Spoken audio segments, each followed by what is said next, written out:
Bismillahirrahmanirrahim. Assalamualaikum warahmatullahi wabarakatuh. Alhamdulillahirabbil alamin. Wassalatu wassalamu ala asyrafil anbiya'i wal mursalin wa ala alihi wa sahbihi wa man tabi'ahum bi ihsanin ila yaumiddin. Amma ba'du. Alhamdulillah, segala puji bagi Allah, Rabb semesta alam. Salat dan salam senantiasa kita aturkan kepada suri tauladan terbaik kita, Nabi Muhammad sallallahu alaihi wasallam. Teman-teman dan pemirsa yang saya hormati, yang saya cintai karena Allah Subhanahu wa taala. Pada siang hari ini insyaallah saya akan mereview sedikit terkait ilmu qiraah. Ilmu qiraah ini adalah salah satu mata kuliah wajib bagi para mahasiswa yang mengambil fokus pada program studi ilmu Al-Quran dan tafsir. Ilmu qiraat, secara definisi qiraat berarti jamak dari kata qiraah yang asalnya dari kata qara'a. Qiraah artinya membaca. Kalau qiraat berarti ragam bacaan.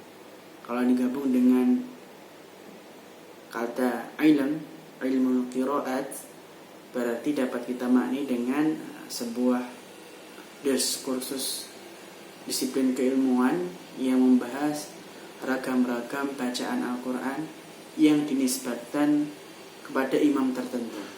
Berikut implikasinya dan juga sumber-sumber sanadnya seperti itu. Jadi ragam ilmu yang membahas terkait ragam bacaan Al-Quran itu secara sederhananya. Ilmu qiraat dibagi menjadi dua pokok yang cukup besar, yakni dua pokok pembagian. Ilmu qiraat dilihat dari segi kualitas dan juga dari segi kuantitas. Yang pertama dari sisi kualitas. Ilmu qiraat berarti dari sisi kualitas ada beberapa bagian, diantaranya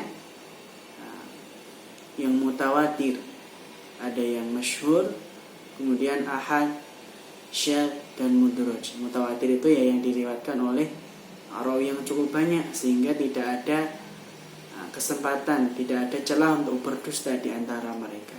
Kemudian kalau masyhur ya di bawahnya, levelnya di bawah mutawatir. Kemudian kalau qiraah yang ahad berarti tidak diriwayatkan oleh rawi yang cukup banyak. Kemudian kalau syadz berarti menyelisihi qiraat yang ada atau cacat sanadnya. Kemudian kalau mudraj itu qiraah yang berupa sisipan di antara bacaan Al-Quran. Kemudian dilihat dari sisi kualitas, dari sisi kuantitas atau dari segi jumlah. Ada 3 pembagian. Yang pertama qiraah sab'ah, yang ketiga qiraah asyrah, dan yang kedua qiraah asyrah, yang ketiga qiraah arba'at asyar. Yang pertama qiraah sab'ah. Dilihat dari segi kualitas. Qiraah sab'ah berarti 7 bacaan. 7 bacaan yang disandarkan kepada imam qiraah, yang mana di setiap imam qiraah ini terdapat 2 rawi secara klasifikasi pembagian. Dan yang mana 7 qiraah beserta 2 rawinya ini yang mencetuskan pertama kali ialah salah satu ulama ahli qiraah. Beliau hidup pada abad keempat Hijriah. Yang ini ialah Imam Ibnu Mujahid. Ini yang melopori, yang mencetuskan qiraah sab'ah. Siapa saja imam-imamnya, rawi-rawinya? Yang pertama ada Imam Nafi' yang punya 2 rawi, 2 murid, Qalun, Imam Qalun dan Warish. Kemudian Ibnu Katsir, Abu Amr, Ibnu Amir. Kemudian Imam Asim, 2 muridnya, Hafiz dan Syu'bah. Kemudian Imam Al-Kisai, satunya kurang 1, lupa, Ibnu Amir, sudah tadi. Itu yang qiraah sab'ah. Kemudian yang kedua ada qiraah asyrah. Sama, ada tambahan 3 rawi, 3 imam. Ada Imam Rawh, ada Imam Yazid. Siapa lagi ya? Pokoknya ada 3. tinggal ditambahi 3 imam lagi. Nah, kalau qiraah Asyrah ini yang menginisiasi Imam Muhammad bin Muhammad Al-Jazari, atau biasa masyhur kita menyebutnya Imam Ibnu Jazari, yang punya matan ilmu yang cukup masyhur ya terkait tajwid, Al-Muqaddimah bima yajibu ala qari'il Qur'an ay ya'lamah, atau yang biasa kita sebut dengan matan Jazariyah begitu. Ini banyak ya para ahli, teman-teman asatid masyayikh yang punya sanad muttasil kepada beliau, yang sahibul matan ini. Nah, kemudian yang ketiga, pembagian qiraah dari sisi kualitas, ada qiraah arba' asyroh atau qiraah syadzah, biasanya qiraah yang tidak memenuhi standar qiraah yang ada. Yang di siapa saja imam 4 ini? Ada salah satunya Imam Hasan Al-Basri, dan yang ketiga lupa. Nanti coba boleh disampaikan di lain waktu. Nah, jadi yang 4 ini hukumnya menurut Imam Nawawi dalam kitab Syarah Muhadzab itu tidak boleh dibaca dalam sholat karena qiraahnya syadz.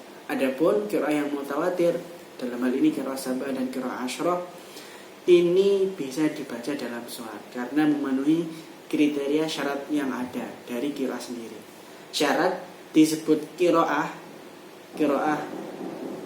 shahihah, dalam ini ada tiga pokok syarat yang biasanya dikemukakan oleh para ulama.